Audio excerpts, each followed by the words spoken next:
అంటే మరి ఆలోచించండి లీడర్స్, మనం అందరం లీడర్స్.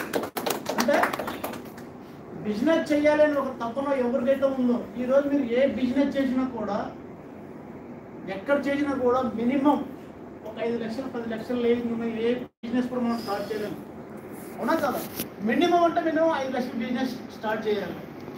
కానీ 5 లక్షల పెట్టి బిజినెస్ స్టార్ట్ చేసేస్తే ఎంత వస్తుందో తెలియదు, ఎప్పుడు వస్తుందో తెలియదు. 5 లక్షలు పెట్టి రాత్రి పోయిన తర్వాత అది టెన్షన్ ఉంటుంది. 5 లక్షలు పెట్టాము, ఎప్పుడు చేయాలి.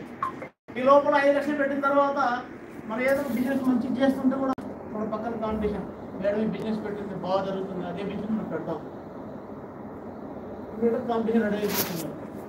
మనకు వచ్చే రోజు ఒక 100 మంది కస్టమర్స్ వస్తే కాంపిటీషన్ అట్లీస్ట్ ఒక 20 మంది పోతారు, ప్రాఫిట్ తగ్గిపోతుంది. నెక్స్ట్ ఆయన చూసారు ఇద్దరు బిజినెస్ బాస్ అవుతుంది, నేను పెడతాను, ఇంకో స్టార్ట్ చేస్తారు. ఈ 100 మంది 20 మందికి వస్తే 50 మంది వస్తారు. మినిమం ఇన్వెస్ట్మెంట్ ఉంటుంది, మ్యాక్సిమం ఎఫర్ట్ ఉంటుంది, మ్యాక్సిమం రిస్క్ ఉంటుంది, మ్యాక్సిమం టెన్షన్ ఉంటుంది. ఒక బిజినెస్ చేసి మన గోల్స్ డ్రీమ్స్ చేసుకోవాలి, ఇన్వెస్ట్మెంట్ లేకుండా, టెన్షన్ పడకుండా, మనకున్న టైం మనం యూటిలైజ్ చేసుకుంటూ ఒక సిస్టమేటిక్ వర్క్ చేసుకొని మన డ్రీమ్స్. ఇక్కడ చెప్పాను కదా, ఒక నెలకు ₹1,00,000 జీతం వదులుకొని ఇక్కడ వచ్చారంటే మీరు సార్ డిటర్మినేషన్ చూడండి, ఆయన సార్ మైండ్లో గోల్ ఆలోచించండి. ఇటువంటి వాళ్ళు మన అదూరిలో చాలామంది ఉన్నారు సార్, చాలామంది ఉన్నారు. మీ అందరి వారు నా ప్రొఫైల్ కూడా చెప్తున్నాను. నా పేరు శ్రీనివాసులు అండి, మొత్తం చెప్తున్నాను. నాది బీటెక్ ఇంజనీరింగ్ అండి, బీటెక్ సివిల్ చేశాను బాపట్ల ఇంజనీరింగ్ కాలేజీలో. నాకు 25 years ఎక్స్పీరియన్స్ ఉంది. ఆల్ ఓవర్ సౌత్ ఇండియాలో పనిచేశాను. All over south India, Kerala, Karnataka, Chennai, Telangana, Andhra అన్ని ఎంఎన్సీ కంపెనీలో పనిచేశానండి. నా లాస్ట్ బ్రాంచ్ చాలి 2.5 కానీ ఇక్కడికి వచ్చిన తర్వాత ఏదైనా సరే మనం మీరు ఎంత జీతం సంపాదించండి, ఎంతైనా చేయండి, మనిషి ఒక సెల్ఫ్ సాటిస్ఫాక్షన్ ఉండాలండి. నాకు ఒక సాటిస్ఫాక్షన్ ఉండాలి. నేను ఇంత జీతం సంపాదిన కూడా ఈ రోజు కూడా నాకు ఇల్లు కొనుక్కోలేకపోయాను, ఒక కారు కొనుక్కోలేను.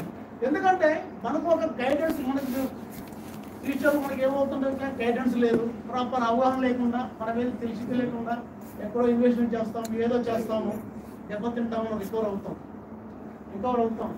కానీ మనం తప్పన ఏదైనా చేయాలి. ఇప్పుడు ఈ రోజు నేను స్థితిలో ఉన్నాను. మన తల్లిదండ్రులు అందరూ నాకు ఒక లైఫ్ ఇచ్చారు, మన పిల్లలకి మనం ఒక లైఫ్ ఇవ్వాలనుకుంటాం. ప్రతి ఒక్కరికి అదే కదా కల్లా.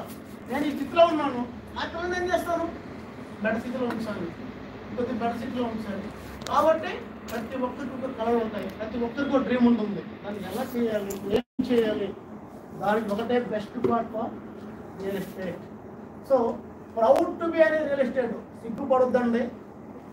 ఏ ప్రొఫెషన్ చేసినా కూడా ఈరోజు మన సార్లు చెప్పుకుంటారు, ఈరోజు ఎవరికైనా మనం ఒక 10,000 రూపాయలు అప్పు కావాలి అంటే ఎంత మొహబడపడి అడుగుతాము, వాడు ఏమనుకుంటాడో ఫీల్ అవుతాము, వాడు ఏం తిట్టుకుంటాడో ఫీల్ అవుతాము, ఏమనుకుంటాడో ఫీల్ అవుతాము అప్పు కోసం.